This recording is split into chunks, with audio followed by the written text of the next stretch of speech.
Ne gremo vodo. Zdravo, pozdravljeni vsi skupaj na kanalu Greg Skort. Danes malo z drugačnega ambienta, ampak zakaj pa ne? Če se mogoče malo tak naredimo. Ne, to ni vrejo. Bomo tak. Glejte, za nami je en fantastičen večer, o čem govorim. Govorim o včerajšnji premieri dokumentarca 2017. Zakaj 2017? Jasno, takrat smo postali evropski prvaki. Junaki so postali, se pravi, osvojili zlato medaljo. Ma kaj bi govoril, vse vemo vsi, zakaj se gre. In evo, malo sem se danes preselil na morje, ambient je fantastičen, dajmo malo o tem govoriti. Zakaj? Ker ste me vsi vpraševali, ki pač niste uspeli včeraj tega spremljati, kako je bilo, o čem se je šlo, kako dolgo je film trajal, kje se ga bo dalo videti za vse zamudnike. Glavno vse to zdajle v temle vlogu. Samo da stisnem play, da se začnem predvajati. Ja, a ne. Ne bo šlo tako enostavno. Bomo počasi. Skratka, če ste tukaj novi na mojem kanalu, se pravi za vse podobne videe, analize, highlights, čem se pač ukvarjam, priporočam, vas vabim, da se prijavite na moj kanal.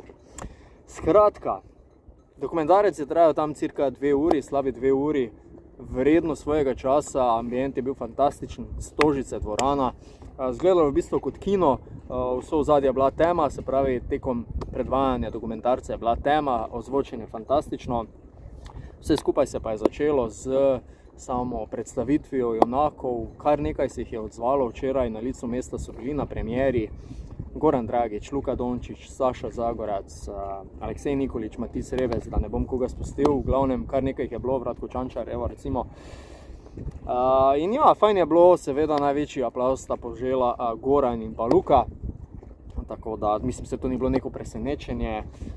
Na začetku so malo zamudili, Klemen Slekonja se je v bistvu pošalil, da so boljši kot Liga prvakov, ki je bistveno več zamudila, mislim, da se je s 15-minutno zamudo začel dokumentarec, ampak nema veze. Skratka, zgodba, ful fajn, no. Jaz sem po moje slišal 80% novih zgodb iz zakulisja, ki jih nisem poznal odprej, pa verjemite mi, da sem jih kar nekaj poznal. Skratka, izjave so bile pobrane od samih akterjev, od igralcev do strokovnega štaba, marsikaj zanimivega, od začetka priprav pa vse do konca, se pravi, ne takrat, ko smo osvojili, ampak tudi kakšen teden dni kasneje, kaj se je potem dogajalo. Izredno zanimiva je predvsem zgodba Gorana Dragiča, ampak vse veste, vse ob svojem času. Ja, kako so potekale priprave, kaj je bilo v redu, kaj ni šlo v redu, kako so se reprezentanti razumeli. Skratka, tukaj je v ozadju toliko enih zgodb, da človeka res tisto da mu misli. Bilo je kar nekaj smeha. To je bilo zelo fajn, zelo tako sproščeno vzdušje se je ustvarilo s tem, ker je bilo kar nekaj smeha. Torej, bilo je nekaj takšnih trenutkov, ko se prav začudiš, ojoj, a to res, kaj prav te malo tisto, to pa res ni bilo v redu, ne, ampak vse skupaj se je sestavljalo neko zgodbo, kot so mnogi akterji dejali, če ne bi bilo tako postavljeno, kot je bilo, mogoče danes ne bi govorili o evropskih prvakih, ne. Recimo Randolph je izpostavil, da je prišlo do določene noči, ko so se zbrali po neki slabši tekmi, natančneje v tistem v Izraelu, ko je bil turnir, ko so celo izgubili tekmo. Da se je zgodila neka noč, ko so se zbrali skupaj, poveselili in tako naprej in so ujeli pravo kemijo v tistem trenutku, no. Zanimivo je tudi zgodba dotičnega Randolfa.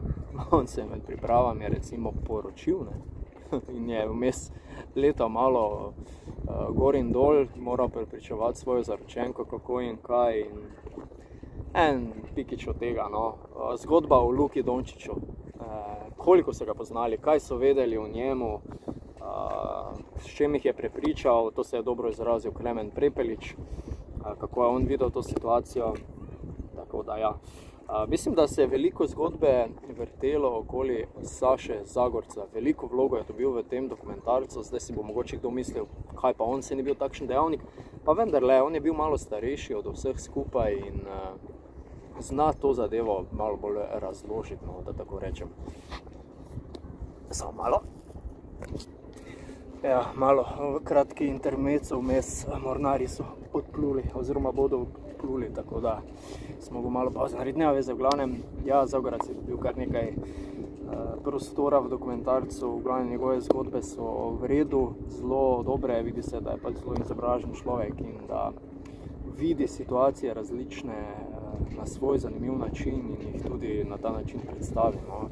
Nekoliko je tudi starejši bil od vseh zbranih in so se dosti obračali do njega vsi ostali igralci, na njega in Gorana kot neka dva veterana, ki so jim pač lahko zaupali, no, na tak način. Ma vse, kaj bi govoril samo o posamezniku, vsi so imeli svoje zanimive zgodbe, svoja videnja, ne nazadnje svoje vloge v ekipi in na ta način je tudi vse skupaj čez dokumentarec Gorana Vojnovića, se pravi režiserja, predstavljeno. Moram reči, da se na tem mestu Košarkarska zveza zelo potrudila, no? Najprej s tem večerom in pa s tem, kaj sledi.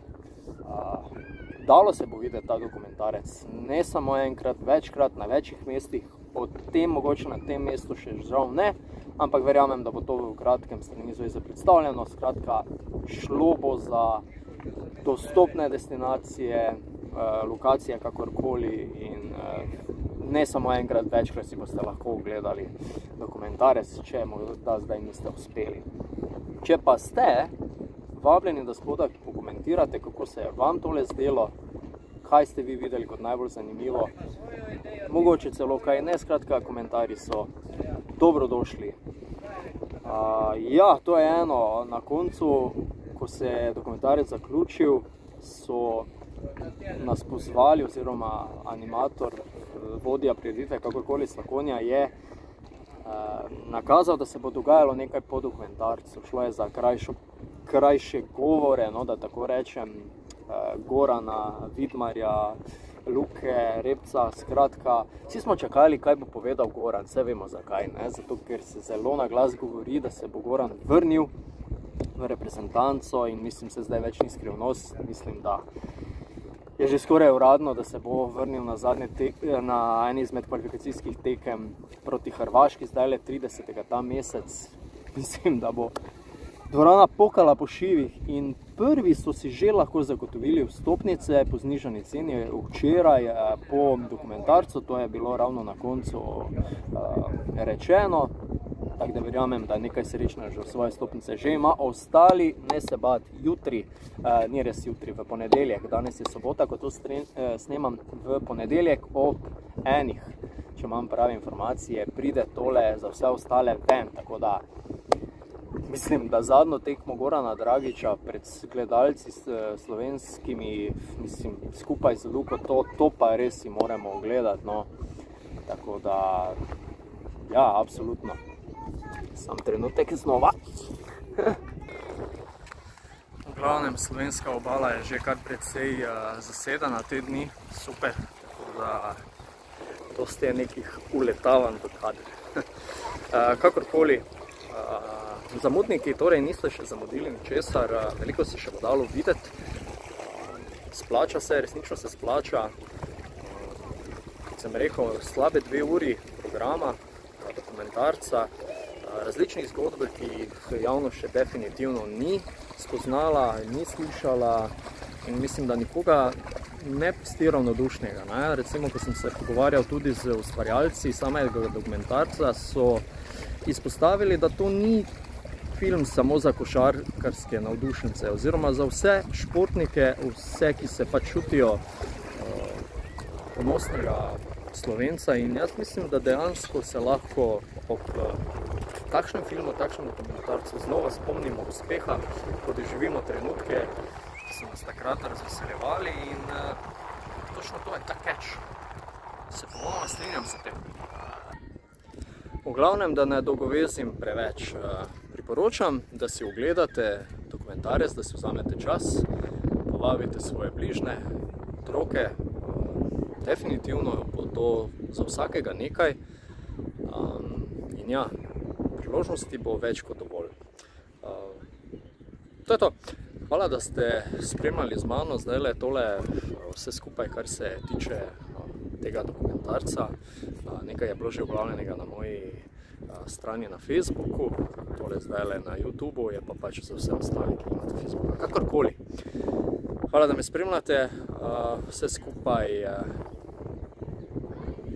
ja, sploh več ne vem, kaj sem mislil povedati, to bo to v glavnem, malo se zapletel, ne vem se. V glavnem, hvala, da me spremljate še enkrat, če niste naročeni, zdaj je ta priložnost. Do naslednjič, čau.